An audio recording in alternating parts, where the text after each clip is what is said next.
जय श्री राम दोस्तों, आप सभी का मेरे इस YouTube चैनल में हार्दिक स्वागत है। हिंदू धर्म में हर महीने की पूर्णिमा और अमावस्या तिथि का विशेष महत्व होता है। यह तिथियां पूजा पाठ और जप तप के लिए महत्वपूर्ण होती हैं। इस समय ज्येष्ठ मास चल रहा है और ज्येष्ठ माह के शुक्ल पक्ष की पूर्णिमा तिथि को ज्येष्ठ पूर्णिमा भी कहा जाता है। इस तिथि को जेठ पूर्णिमा या फिर जेठ पूर्णमासी के नाम से भी जाना जाता है। ये दिन भगवान विष्णु और माता लक्ष्मी जी की पूजा अर्चना के लिए समर्पित है। दोस्तों, हिंदू धर्म में पूर्णिमा तिथि का विशेष महत्व है, क्योंकि इस दिन स्नान दान करने के साथ विशेष फलों की प्राप्ति होती है। और दोस्तों, ज्येष्ठ पूर्णिमा के दिन ही चंद्रदेव के साथ साथ माँ लक्ष्मी जी की भी पूजा करना का विधान है। और दोस्तों, इसके साथ ही ज्येष्ठ पूर्णिमा के दिन ही भगवान सत्यनारायण जी के भी व्रत रखा जाता है, इसलिए इस दिन इस तिथि का महत्व और भी बढ़ जाता है। और दोस्तों, ज्येष्ठ पूर्णिमा के दिन ही वट सावित्री का व्रत भी रखा जाता है, जिससे कि इसकी महत्ता और भी बढ़ जाती है और जिससे कि सुहागन स्त्रियां अपने पति की लंबी आयु के लिए वट सावित्री का व्रत निर्जल रहकर रखती हैं। दोस्तों, आज हम इस वीडियो में बात करेंगे कि ज्येष्ठ पूर्णिमा 2023 कब पड़ रही है और ज्येष्ठ पूर्णिमा का व्रत कब रखा जाएगा और सत्यनारायण भगवान का व्रत कब रखा जाएगा और ज्येष्ठ पूर्णिमा पर कौन से वो शुभ योग बन रहे हैं जो कि इसके महत्व को और भी बढ़ा रहे हैं, और ज्येष्ठ पूर्णिमा पर चंद्रोदय का समय क्या रहेगा और इसके साथ ही स्नान दान का समय भी क्या रहेगा और भद्रा कब लग रही है, और इसके साथ ही ज्येष्ठ पूर्णिमा का महत्व के बारे में बात करेंगे। तो चलिए वीडियो शुरू करते हैं।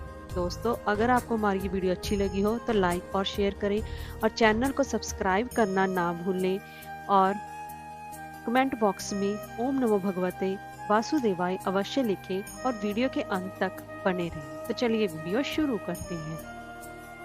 दोस्तों, हिंदू पंचांग के अनुसार ज्येष्ठ पूर्णिमा 3 जून शनिवार को सुबह 11:16 से प्रारंभ हो रही है, जो कि अगले दिन यानी कि 4 जून को रविवार को सुबह 9:11 तक रहेगी। तो दोस्तों, इसलिए इस साल ज्येष्ठ पूर्णिमा का व्रत है वो 3 जून को रखा जाएगा, क्योंकि जिस रात को चंद्रमा होता है उस दिन व्रत रखा जाता है, क्योंकि इसे चंद्र व्यापनी पूर्णिमा के नाम से जाना जाता है। वैसे तो हम सभी व्रत हमेशा ही उदयकालीन तिथि के अनुसार रखते हैं, लेकिन पूर्णिमा तिथि चंद्रमा की होती है, इसलिए हमें चंद्र व्यापनी पूर्णिमा तिथि को ही व्रत किया जाता है। इसलिए 3 जून को ही व्रत रखा जाएगा। आइए दोस्तों, अब जान लेते हैं ज्येष्ठ पूर्णिमा के व्रत पर कौन से वो शुभ योग बन रहे हैं। दोस्तों, हिंदू पंचांग के अनुसार ज्येष्ठ पूर्णिमा व्रत के दिन एक साथ 3 शुभ योग बन रहे हैं, जहां पर रवि योग सुबह 5:23 से 6:16 तक रहेगा। इसके साथ ही शिव योग सुबह से लेकर दोपहर की 2:48 तक रहेगा और इसके बाद सिद्ध योग प्रारंभ हो जाएगा। दोस्तों, सत्यनारायण भगवान जी का व्रत 3 जून 2023 को ही रखा जाएगा, क्योंकि रात को चंद्रमा के अर्घ देने के बाद ही व्रत का पारण होता है, इसीलिए 3 जून को ही उनका व्रत रखा जाएगा। और इसके साथ ही दोस्तों, चंद्रोदय का समय क्या रहेगा।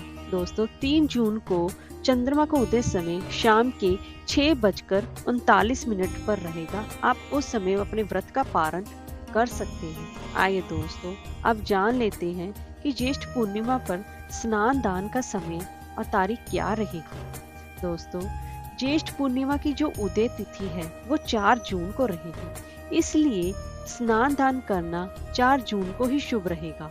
इस दिन जो 2 शुभ योग बन रहे हैं, जहां सुबह 11:59 10 मिनट तक सिद्ध योग है, उसके बाद से साध्य योग लग जाएगा। दोस्तों, सत्यनारायण भगवान का व्रत और ज्येष्ठ पूर्णिमा का व्रत 3 जून 2023 को रखा जाएगा और जो स्नान दान का समय है वह 4 जून 2023 को रहेगा। उस दौरान आप अपनी पूजा पाठ और स्नान दान कर सकते हैं।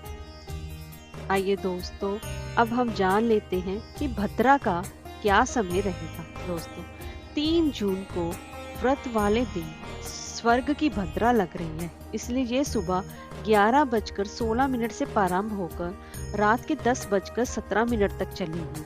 इस भद्रा का वास स्वर्ग में है, इसलिए बिल्कुल भी घबराने की कोई भी बात नहीं है। आइए दोस्तों, अब जान लेते हैं कि ज्येष्ठ मास पूर्णिमा का महत्व क्या रहेगा। दोस्तों, ज्येष्ठ पूर्णिमा का स्नान दान आदि के लिए तो महत्व है ही, साथ ही ये पूर्णिमा खास बात के लिए भी और जानी जाती है। दोस्तों, इस दिन भगवान भोलेनाथ अमरनाथ की यात्रा के लिए गंगा जल लेकर आज के दिन ही शुरुआत करते हैं। इसके साथ ही ये दिन उन लोगों के लिए भी महत्वपूर्ण है जिन युवक और युवतियों का विवाह होते होते रुक जाता है या किसी प्रकार की कोई भी बाधा आ रही होती है, तो ये भक्तों के सभी दुख दूर हो जाते हैं। दोस्तों, ज्येष्ठ माह हिंदू वर्ष का तीसरा महीना होता है और इस दिन तीर्थ स्नान दान और व्रत करने का विशेष महत्व बताया गया है। दोस्तों, ज्येष्ठ पूर्णिमा के दिन भगवान विष्णु जी का पूजन अर्चन किया जाता है। इसके जीवन में तरक्की के साथ ही साथ अच्छा स्वास्थ्य भी प्राप्त होता है और घर परिवार में सुख शांति बनी रहती है। और तुलसी पूजा के साथ ही मंदिर में तुलसी का पौधा लगाना भी काफी शुभ माना गया है। ज्येष्ठ पूर्णिमा के दौरान जप तप हवन के अलावा स्नान और दान का भी विशेष महत्व होता है। इस दौरान भक्त शुद्ध चित्त से जप तप हवन और स्नान और दान आदि शुभ कर्म करें, उससे अक्षय फल प्राप्त होता है। ज्येष्ठ पूर्णिमा के दिन सुबह जल्दी उठकर स्नान करना चाहिए और फिर भगवान विष्णु की पूजा अर्चना करना चाहिए। उस दिन स्नान करने से व्यक्ति को अश्वमेध यज्ञ का फल प्राप्त होता है। और ज्येष्ठ पूर्णिमा के दिन मिट्टी का घड़ा, पानी, पंखे इत्यादि भी दान अवश्य करना चाहिए और मौसमी अनुसार फल भी दान करना चाहिए। और दोस्तों, ज्येष्ठ पूर्णिमा के दिन आर्थिक स्थिति ठीक करने के लिए कौन सा खास विशेष उपाय करना चाहिए, तो आइए जान लेते हैं। दोस्तों, ज्येष्ठ पूर्णिमा के दिन माँ लक्ष्मी जी की प्रतिमा पर 11 कौड़ियाँ चढ़ाकर उनका हल्दी से तिलक करें। फिर अगले दिन इन कौड़ियों को एक लाल कपड़े में बांधकर धन की तिजोरी में रख दें। ऐसा करने से घर में कभी भी धन की कमी नहीं होगी और इसके साथ ही सुख समृद्धि भी आएगी और बैंक बैलेंस भी बढ़ेगा। जय श्री राम।